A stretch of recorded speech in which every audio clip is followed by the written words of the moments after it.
Welcome back. Today is episode 2 of reading, the second lesson. Last time we talked about general tips to improve your reading skills, and now we'll look into 4 more difficult question types that I think many people struggle with. We'll talk about paragraph selection, so matching headings and matching information to paragraphs. We'll also talk about matching sentence endings, this specific part of matching because I don't like it. We'll also talk about multiple choice, the notoriously difficult question type, which always comes in passage 3 and when you have no time and effort and no time or energy.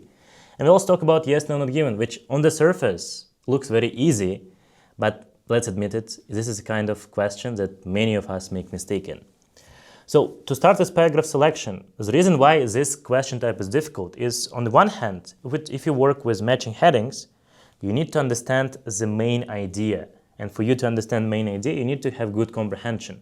You cannot just focus on individual words.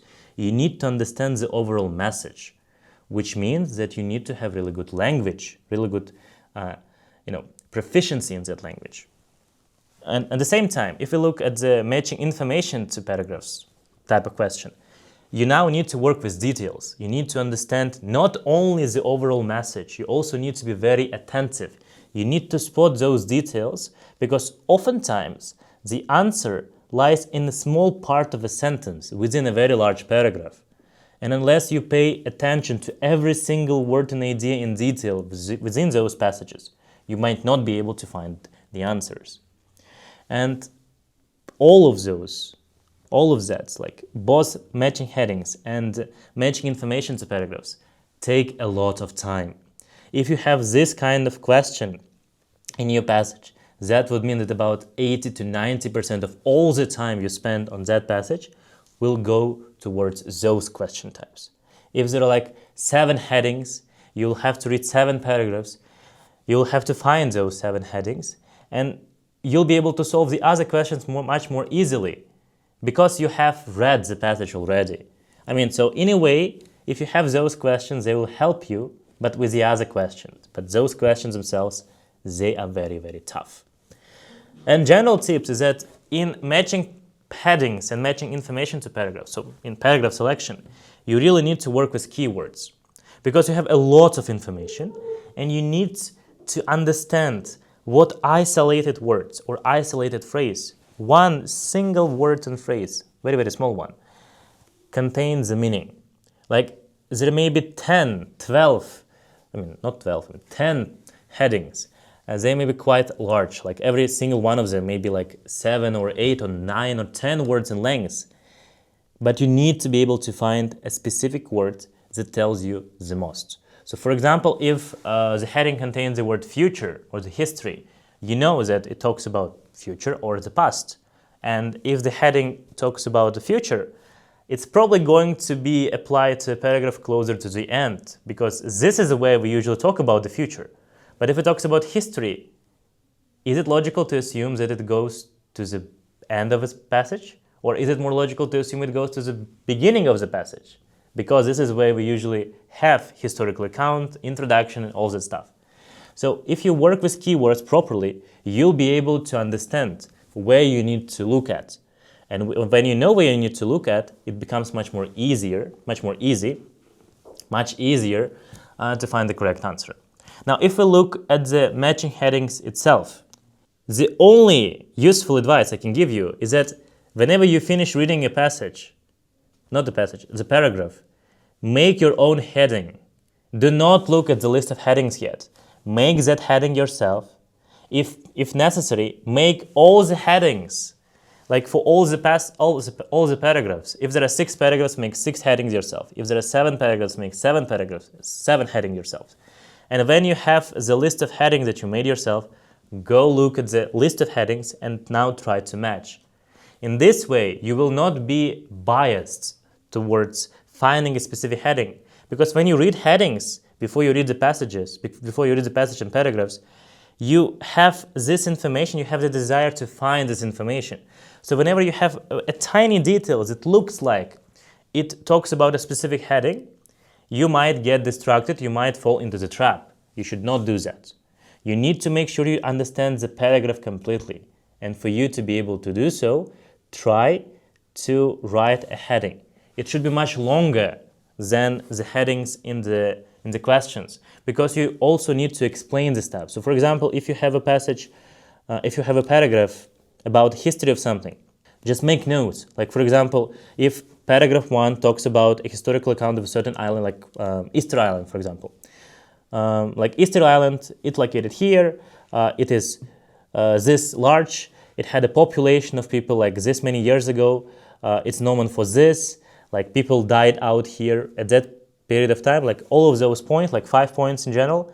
And now when you look at the headings and you find like something like historical accounts or general information, facts about Easter Island, you know that this is the correct heading because it talks specifically about the stuff you put into your own heading.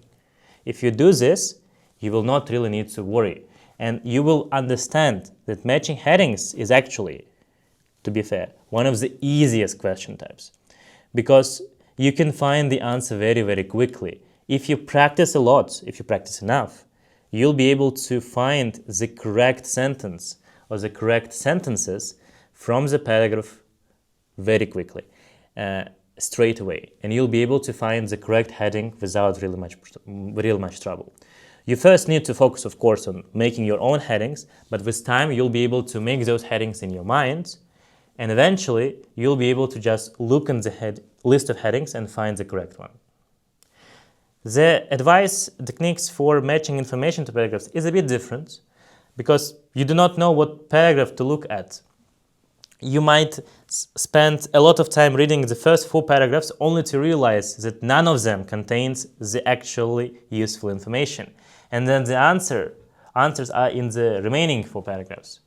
You do not know this beforehand, but what you can do to improve your chances of getting the correct answers is whenever you deal with this information, look at the question, find words that stand out the most, that make this option unique, that will help you remember this option, keep it in mind, and whenever you come across something related to that option, it will immediately click and you will be able to remember that this is what the question number 21 or 22 was talking about.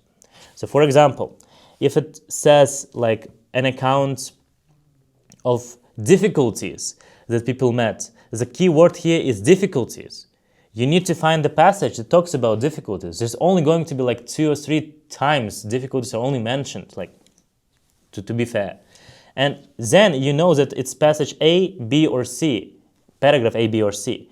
Now you look into detail and find that only paragraph B contains difficulties that people met on the journey.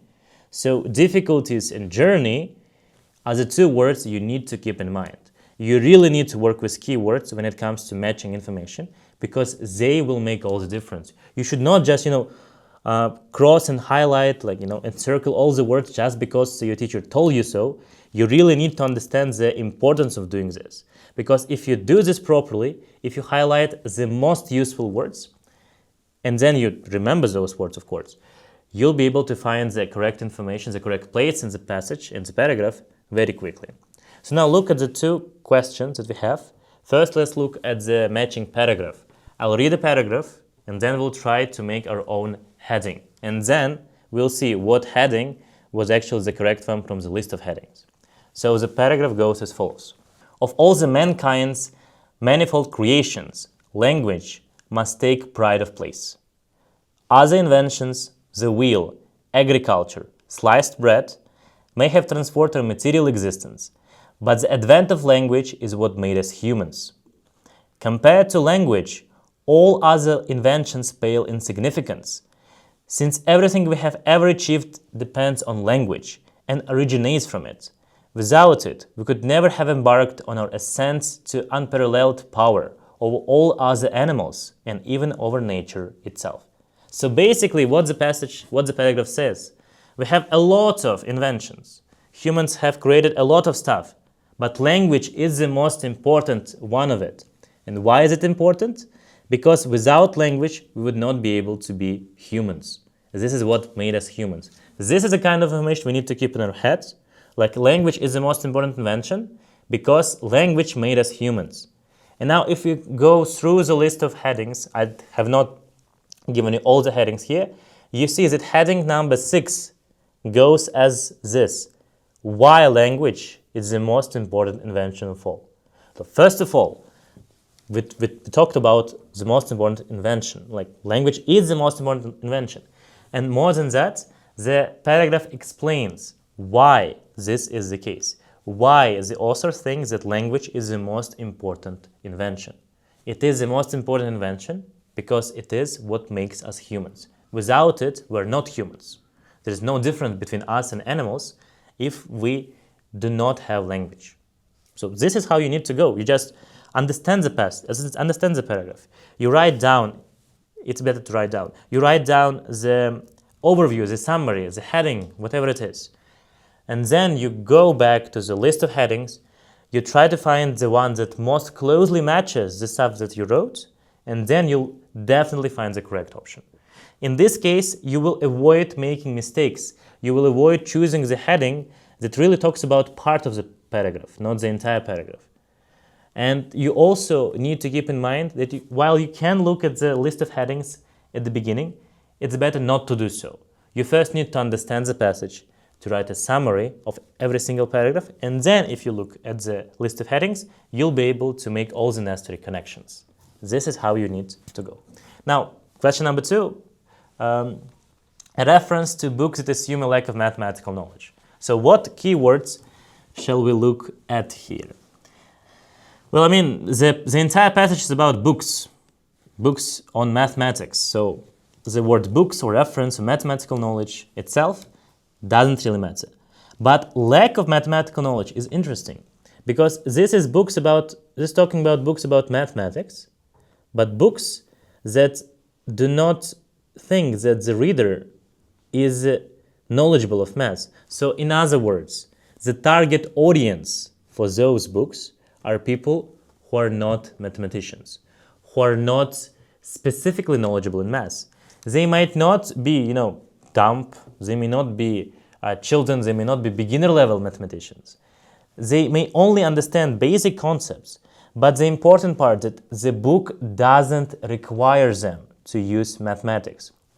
Because how can it require them to use mathematics if it understands, the book understands, the writers of the book understand, the target audience will probably not be able to use mathematics that good.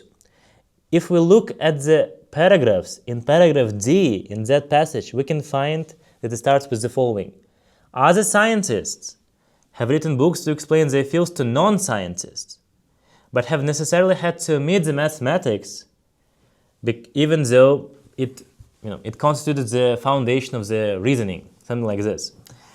Other scientists here are mathematicians because, we talk about books on mathematics. So any scientist in this context, any author of the book is by definition mathematician. Non-scientists here, people who do not work in the field of science and do not work in the field of mathematics. Maybe they are lawyers. Maybe they are, university students. They are not yet scientists. Maybe they are painters. Maybe they're opera singers. Maybe they're engineers. They are not scientists. They do not work with math. So they do not they do not need to have a really good knowledge of math. They might not be dumb because to be an engineer, you really need to have good knowledge of math. But you only need to understand a certain part of math. You do not really need to understand all of the stuff. Or if you're a student, if you're an opera singer, you really need to be able to count, for example. You really need to know how to multiply and all this stuff. But really difficult concepts, you don't need to do. And this is what the book is about.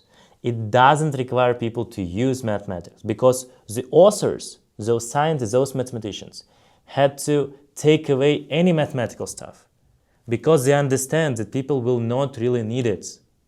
This is why the correct answer is answer D.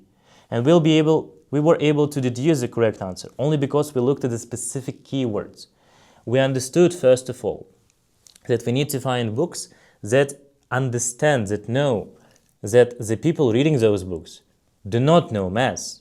They are not necessarily dumb, once again.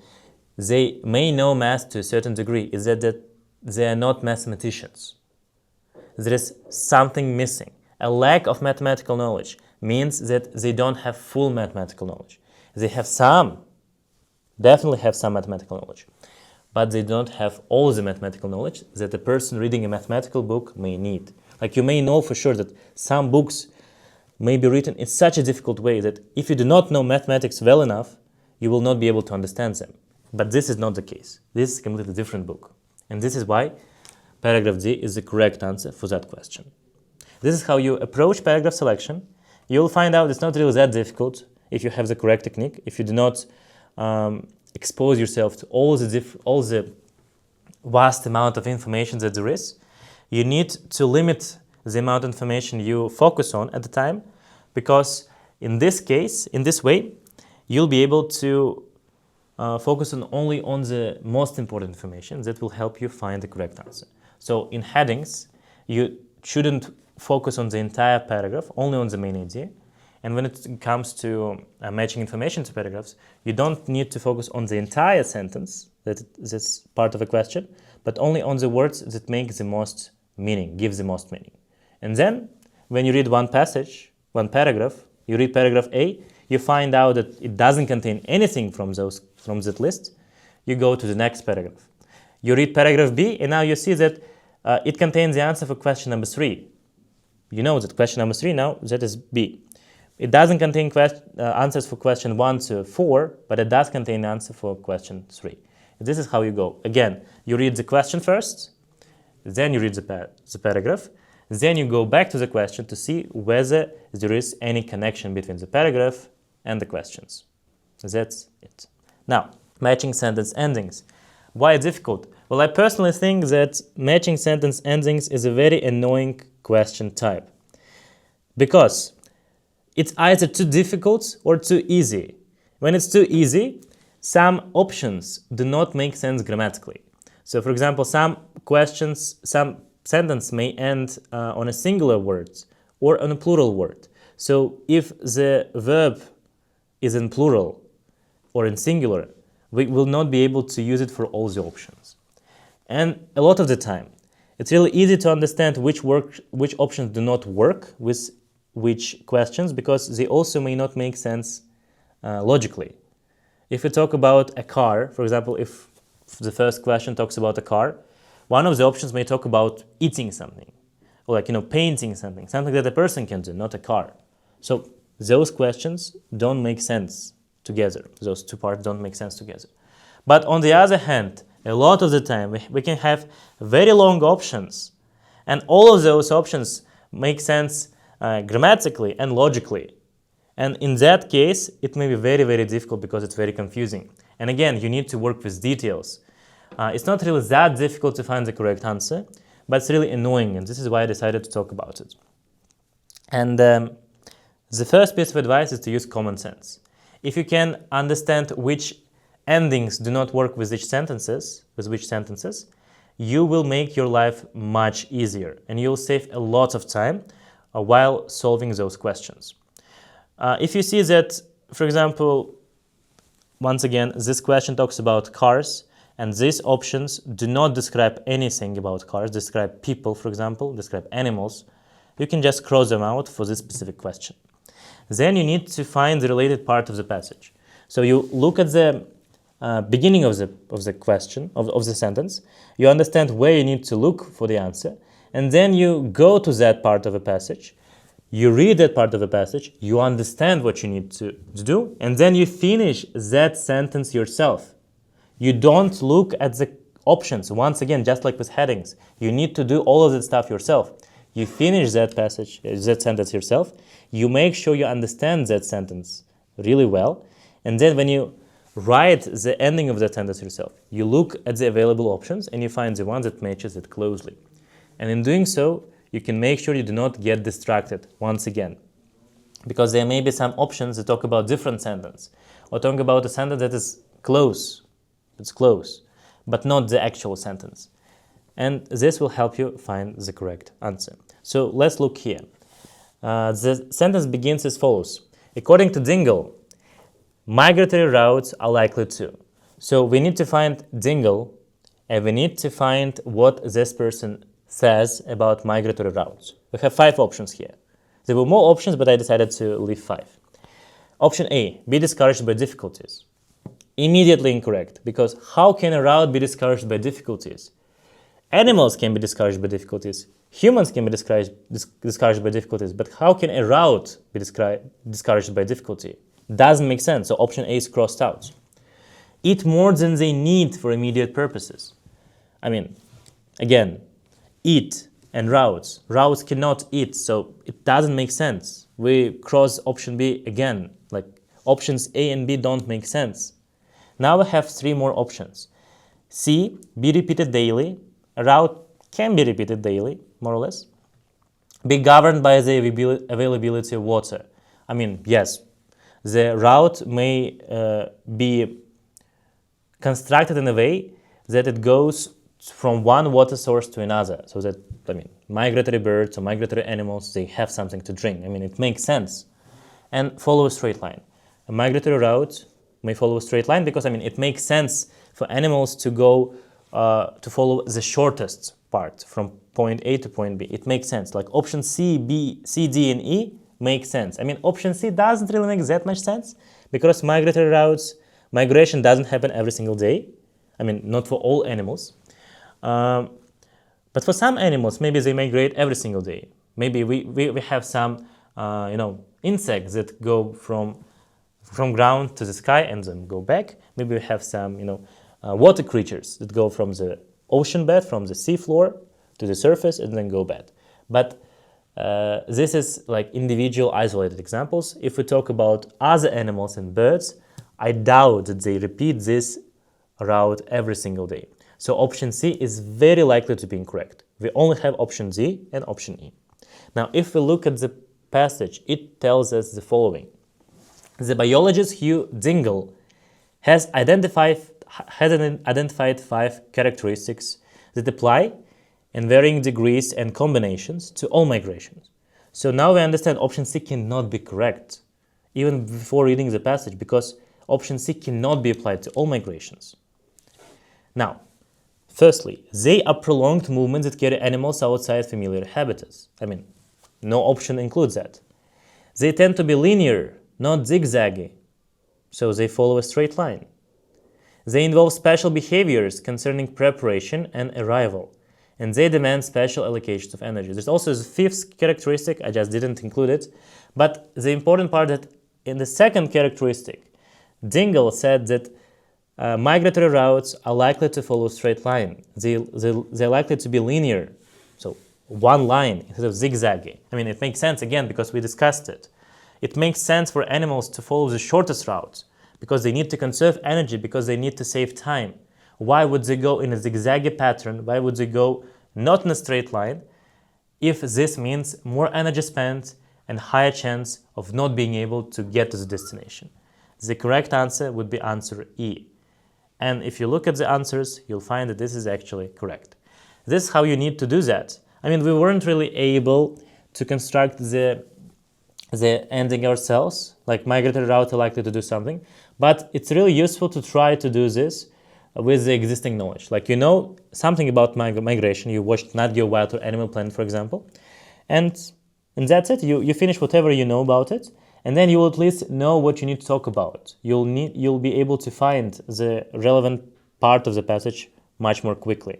And if you find it much more quickly, you'll be able to find the answer much more quickly. Now, multiple choice. The difficulty is that it's very long. You may be given like 5 or even 6 multiple choice questions, and they're usually given in passage 3, when you've just finished passage 1 and passage 2, when you hope you get very easy questions. And if you are a lower band student, like if you follow a 25-25-10 strategy, and you only have like 10 minutes, maybe 15 minutes to find the answers for passage 3, if you have multiple choice, it's over. You can only guess. I mean, if you don't have enough time. So this is what makes it difficult. And unlike many other language tests, unlike many other like easier tests, in IELTS, every single option by itself makes sense. Unless you go to the passage and read the passage, you will not be able to understand which option is incorrect. Like in other exams, sometimes the options themselves are very obviously incorrect. and you can see that without reading the passage. But it's not the case in IELTS. You'll have to go and read every single passage. One word of advice that I can give to you is that you need to treat these options as true, false, not given. There will be only one true option, and the rest will probably be not given. Sometimes it will be false. This is like the easiest stuff you can do. But even more importantly, when you read the question, you need to find the answer yourself. Once again, you need to find this yourself. For example, you are given a question like it usually goes like in paragraph 1, the writer makes the point Z. You go to paragraph 1, you read paragraph 1 or paragraph A, you see what points the author makes, you make a list of points, and then you go back to the options and look at those options. In this way, you will also be able to prevent yourself from getting distracted by those traps. You will not think that an incorrect option is correct just because it contains something that is part of the initial passage, the initial paragraph. So for example, we have this question. In the first paragraph, the writer makes a point Z. We'll not look at the options here. I mean, I will present them to you, but I will not focus on them. I will go immediately to the passage and find paragraph number 1.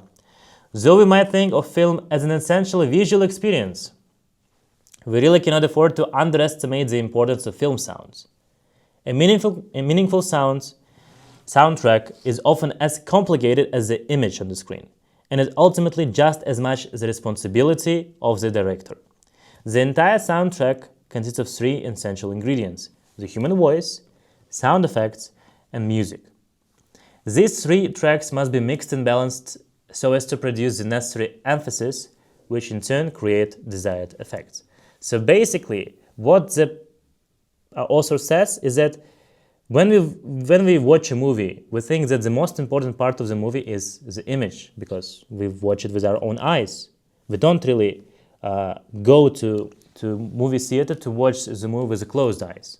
But the author also makes a point that while image is important, sound is equally important, because we don't go to a movie theater with our ears closed. We watch with our eyes and we listen to with our ears. And we use both of those inputs. We use visual input and audio input. And this helps us really be immersed into the story. It helps us understand the story better. So the point is that sound is equally important to film, and we should not underestimate it. There is a real cool phrase, we cannot afford to underestimate it. It means that it shouldn't be allowed to us to underestimate just how much importance the sound brings to the film industry. If you look at the options now, we see that option B is exactly what we need to find. It would be wrong to overlook the contribution of sound to the artistry of film.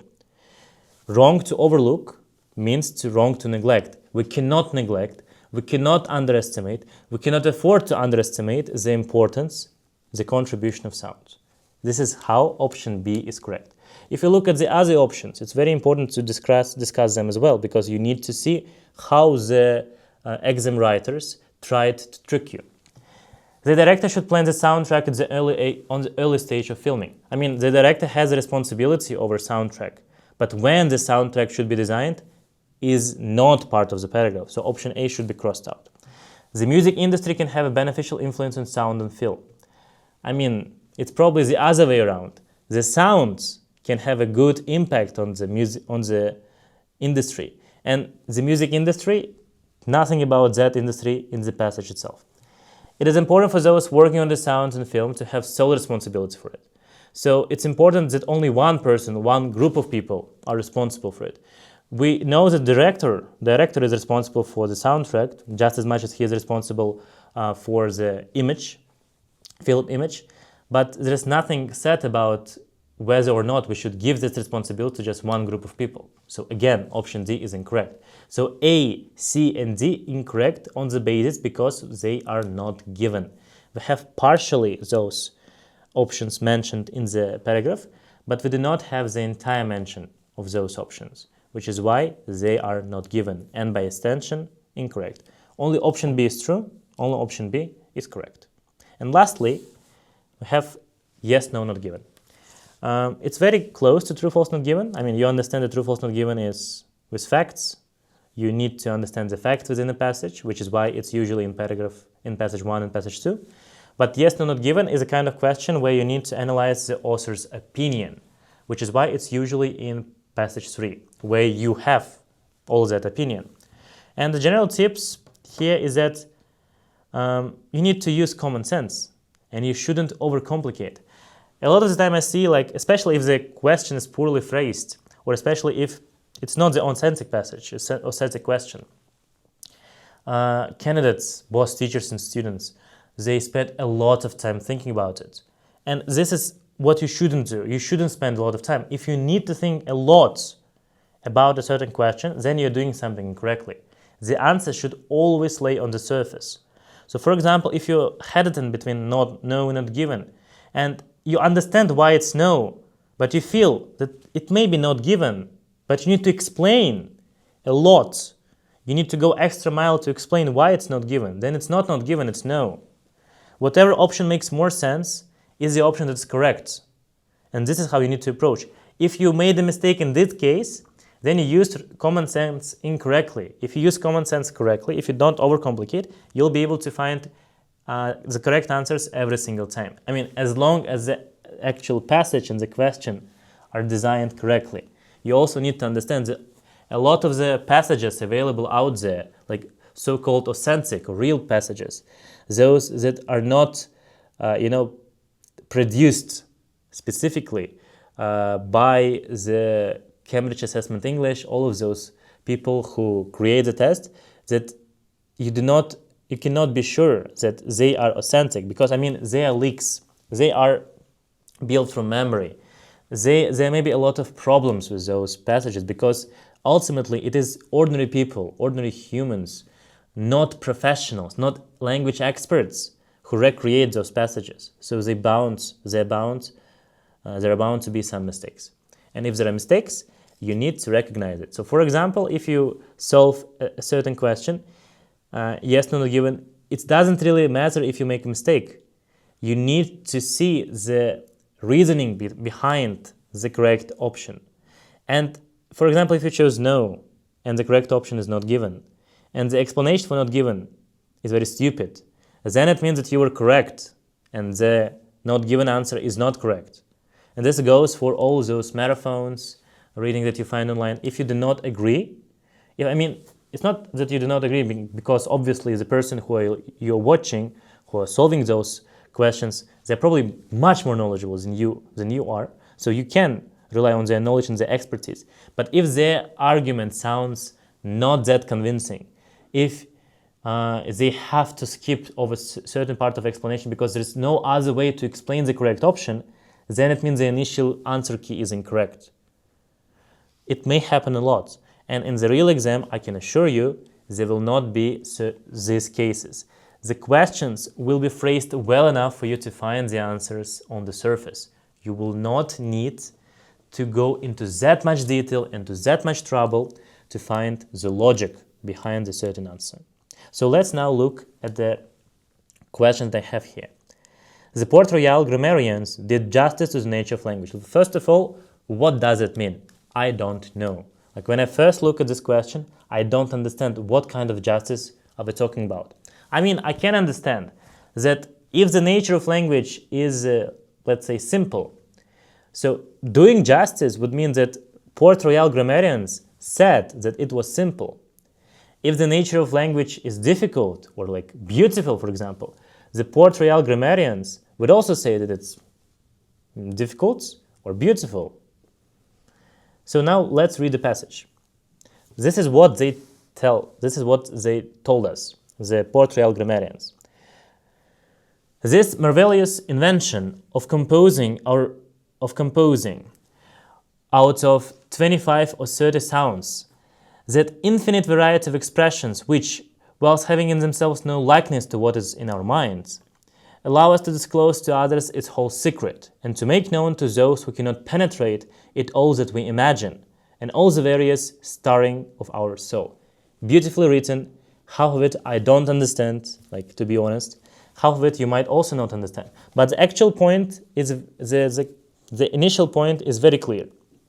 Language only uses 25 to 30 sounds, but can create an infinite number of expressions. And those expressions, they do not look like anything from our mind. They're completely different from our mind. But we can use those expressions to describe everything we imagine, everything that goes on inside of our brain, and with so much precision that a person who can have no idea of what's happening in our mind will be able to understand it fully.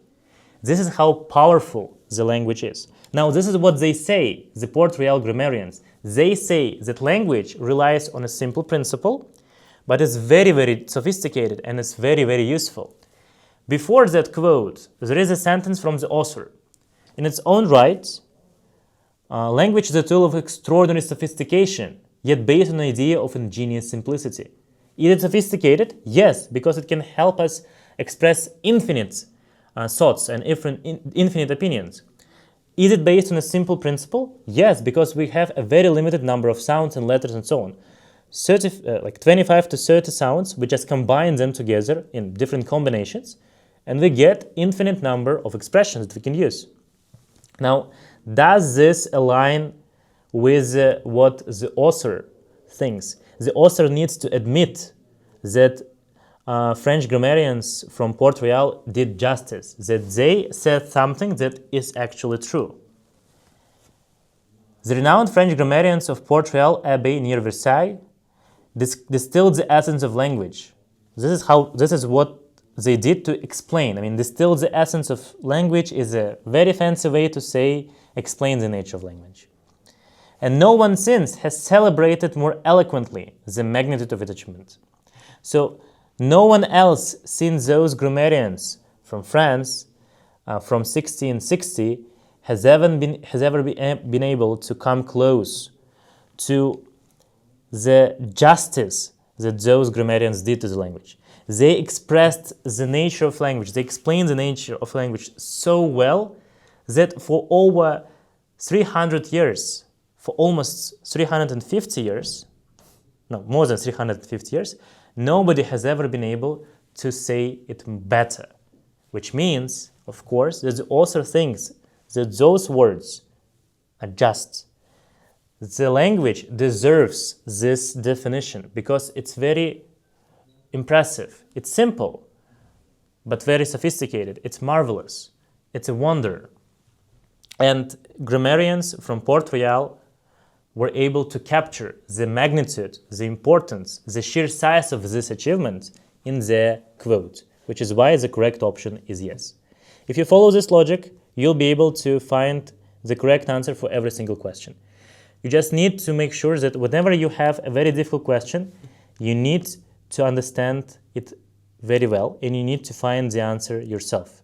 You need to come up with the answer yourself. So if you cannot come up with the answer yourself, you will at least need to work with the question so much so that you understand it at a deeper level. For example, I didn't really understand what doing justice means in this context. I had to elaborate, I had to think, I had to assume.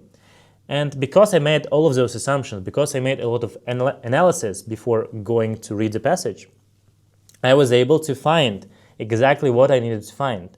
And again, when it comes to yes, no, not given questions, do not forget that you work with opinions and you work with author's opinions. If the passage didn't have this phrase, no one since has celebrated more eloquently the magnitude of its achievement, that last highlighted underlined phrase, we would not be able to choose yes, or at least we would not be able to choose yes that easily, because we not only need the actual opinion of Port Royal grammarians, not only what they did or said, but also the attitude from the author. And if we didn't have the attitude from the author, the answer would be not given. I mean, there are two places where the author gives the opinion. It's before the quote, like in its own right part, and after the quote. No one since has celebrated more eloquently.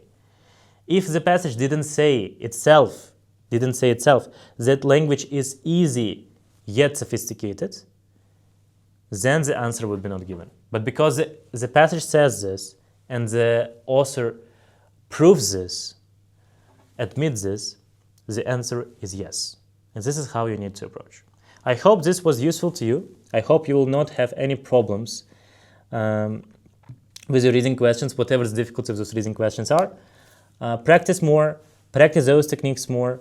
Make sure you find the techniques that work for you, because once again, whatever works for me doesn't have to work for you. Try different techniques, not only my techniques. Listen to your teacher, listen to other teacher, listen to your group mates who succeed in solving those questions. And eventually, you'll find the perfect recipe that works just for you. Good luck with your future studies. Good luck with your future test. Thank you for your attention. This is the end of lesson 2.